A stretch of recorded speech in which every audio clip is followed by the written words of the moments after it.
दोस्तों, अगर आप मेरे चैनल पर आए हैं तो कृपया चैनल को सब्सक्राइब करने के साथ साथ बेल आइकन पर क्लिक करके ऑल पर क्लिक कर देना जी।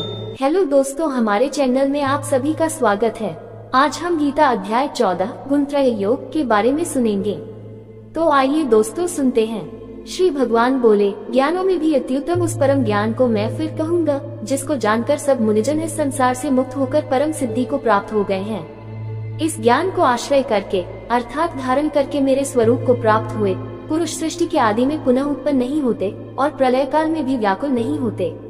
हे अर्जुन, मेरी महत ब्रह्मरूप मूल प्रकृति संपूर्ण भूतों की योनि है, अर्थात गर्भाधान का स्थान है, और मैं उस योनि में चेतन समुदाय रूप गर्भ को स्थापन करता हूँ। उस जड़ चेतन के सहयोग से सब भूतों की उत्पत्ति होती है।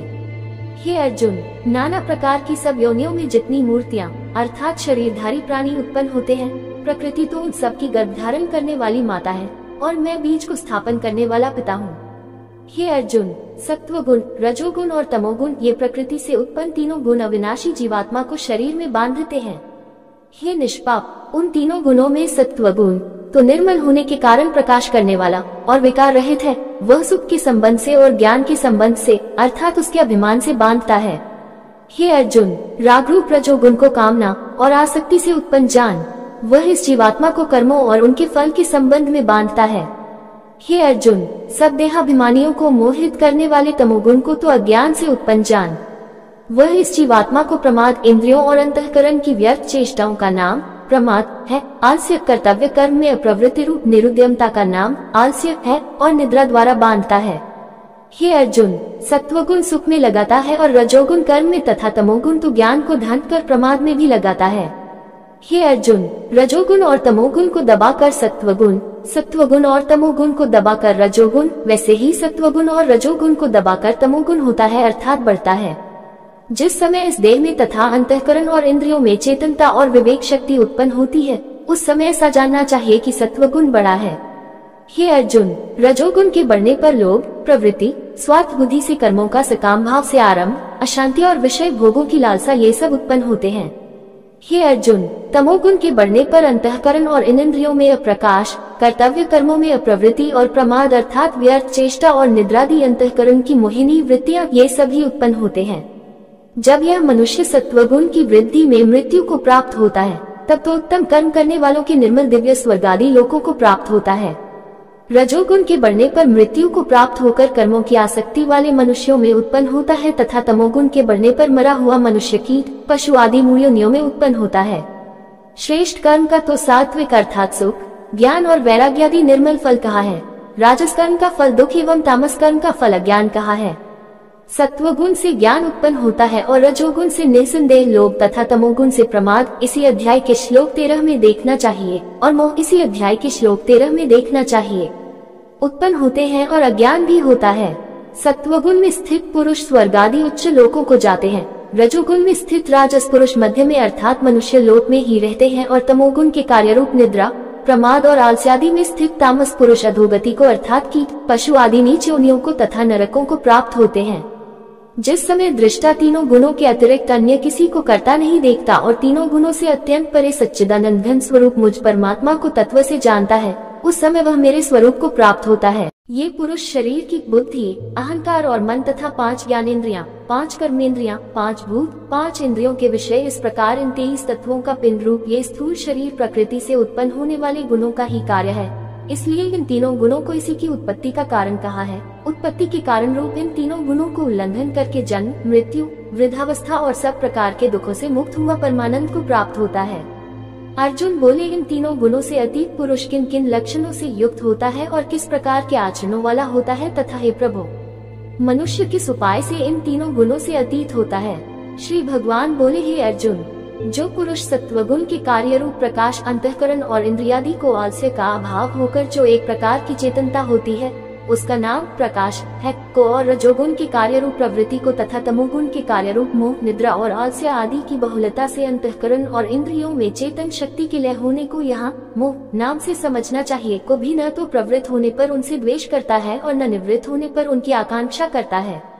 जो पुरुष एक सच्चिदानंद घन परमात्मा में ही नित्य एक ही भाव से स्थित हुआ इस त्रिगुणमयी माया के प्रपंच रूप संसार से सर्वथा अतीत हो गया है, उस गुणातीत पुरुष के अभिमान रहित अंतःकरण में तीनों गुणों के कार्य रूप प्रकाश, प्रवृत्ति और मोहादि वृत्तियों के प्रकट होने और न होने पर किसी काल में भी इच्छा द्वेष आदि विकार नहीं होते हैं। यही उसके गुणों से अतीत होने के प्रधान लक्षण हैं। जो साक्षी के सदृश स्थित हुआ गुणों द्वारा विचलित नहीं किया जा सकता और गुण ही गुणों में बरतते त्रिगुणमयी माया से उत्पन्न हुए अंतःकरण सहित इंद्रियों का अपने अपने विषयों में विचरना ही गुणों का गुणों में बरतना है ऐसा समझता हुआ जो सच्चिदानंद घन परमात्मा में एक ही भाव से स्थित रहता है एवं उस स्थिति से कभी विचलित नहीं होता। जो निरंतर आत्म भाव में स्थित, दुख सुख को समान समझने वाला, मिट्टी पत्थर और स्वर्ण में समान भाव वाला, यानी प्रिय तथा अप्रिय को एक सा मानने वाला और अपनी निंदा स्तुति में भी समान भाव वाला है। जो मान और अपमान में सम है, मित्र और वैरी के पक्ष में भी सम है एवं संपूर्ण आरंभों में कर्तापन के अभिमान से रहित है, वह पुरुष गुणातीत कहा जाता है। और जो पुरुष अव्यभिचारी भक्ति योग केवल एक सर्वशक्तिमान परमेश्वर वासुदेव भगवान को ही अपना स्वामी मानता हुआ स्वार्थ और अभिमान को त्याग कर श्रद्धा और भाव सहित परम प्रेम से निरंतर चिंतन करने को अव्यभिचारी भक्ति योग कहते हैं, द्वारा मुझको निरंतर भजता है, वह भी इन तीनों गुणों को भली भांति लांघ कर सच्चिदानंद घन ब्रह्म को प्राप्त होने के लिए योग्य बन जाता है। क्योंकि उस अविनाशी परब्रह्म का और अमृत का तथा नित्य धर्म का और अखंड एक रस आनंद का आश्रय मैं हूँ।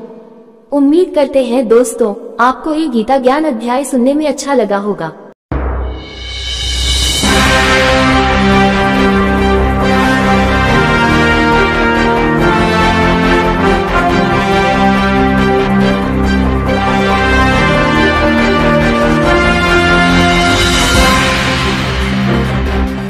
दोस्तों अगर आप मेरे चैनल पर आए हैं तो कृपया चैनल को सब्सक्राइब करने के साथ साथ बेल आइकन पर क्लिक करके ऑल पर क्लिक कर देना जी। हेलो दोस्तों, हमारे चैनल में आप सभी का स्वागत है। आज हम गीता अध्याय 15 पुरुषोत्तम योग के बारे में सुनेंगे।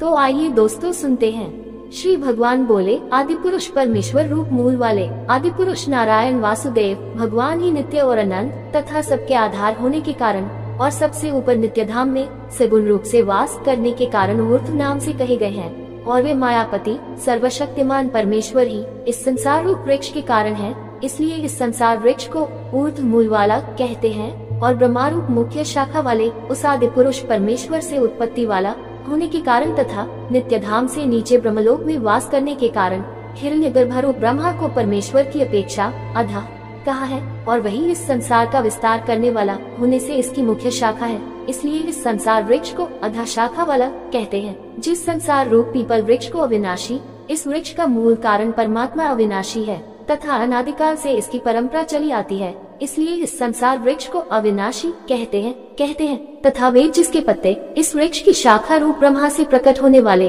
और यज्ञादि कर्मों द्वारा इस संसार वृक्ष की रक्षा और वृद्धि करने वाले एवं शोभा को बढ़ाने वाले होने से वेद पत्ते कहे गए हैं। उस संसार रूप वृक्ष को जो पुरुष मूल सहित सत्व से जानता है, वह वेद के तात्पर्य को जानने वाला है।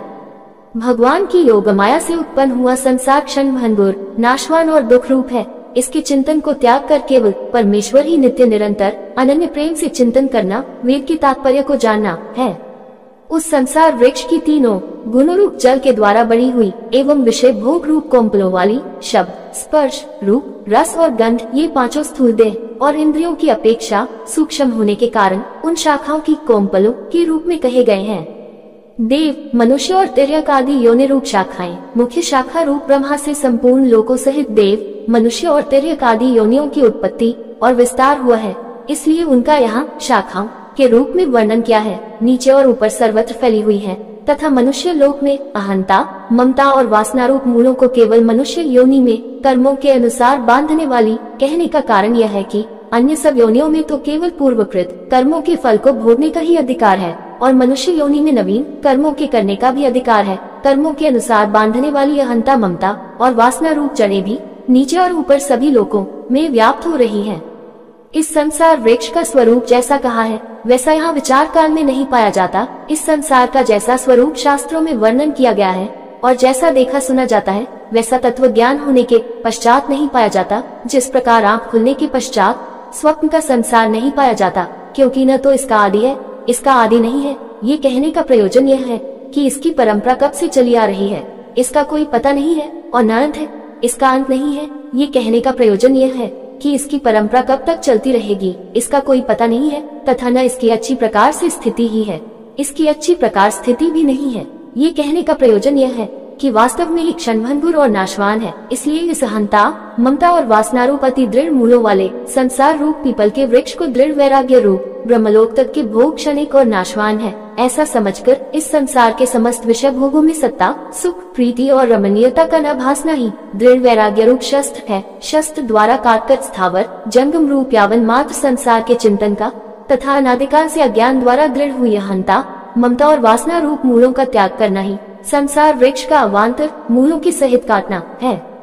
उसके पश्चात उस परम पद रूप परमेश्वर को भली भांति खोजना चाहिए, जिसमें गए हुए पुरुष फिर लौटकर संसार में नहीं आते और जिस परमेश्वर से इस पुरातन संसार वृक्ष की प्रवृत्ति विस्तार को प्राप्त हुई है, उसी आदि पुरुष नारायण के मैं शरण हूँ। इस प्रकार दृढ़ निश्चय करके उस परमेश्वर का मनन और निधिध्यासन करना चाहिए। जिनका मान और मोह नष्ट हो गया है, जिन्होंने आसक्ति रूप दोष को जीत लिया है, जिनकी परमात्मा के स्वरूप में नित्य स्थिति है और जिनकी कामनाएं पूर्ण रूप से नष्ट हो गई हैं, वे सुख दुख नामक द्वंद्वों से विमुक्त ज्ञानी जन उस अविनाशी परम पद को प्राप्त होते हैं। जिस परम पद को प्राप्त होकर मनुष्य लौटकर संसार में नहीं आते, उस स्वयं प्रकाश परम पद को न सूर्य प्रकाशित कर सकता है, न चंद्रमा और न अग्नि ही। वही मेरा परम धाम का अर्थ गीता अध्याय 8 श्लोक 21 में देखना चाहिए है। इस देह में ये जीवात्मा मेरा ही सनातन अंश है। जैसे विभागरहित स्थित हुआ भी महाकाश घटों में पृथक पृथक की भांति प्रतीत होता है, वैसे ही सब भूतों में एक ही रूप से स्थित हुआ भी परमात्मा पृथक पृथक की भांति प्रतीत होता है। इसी से देह में स्थित जीवात्मा को भगवान ने अपना सनातन अंश कहा है और वही इन प्रकृति में स्थित मन और पांचों इंद्रियों को आकर्षित करता है। वायु गंध के स्थान से गंध को जैसे ग्रहण करके ले जाता है, वैसे ही देहादि का स्वामी जीवात्मा भी जिस शरीर का त्याग करता है, उससे इन मन सहित इंद्रियों को ग्रहण करके फिर जिस शरीर को प्राप्त होता है उसमें जाता है।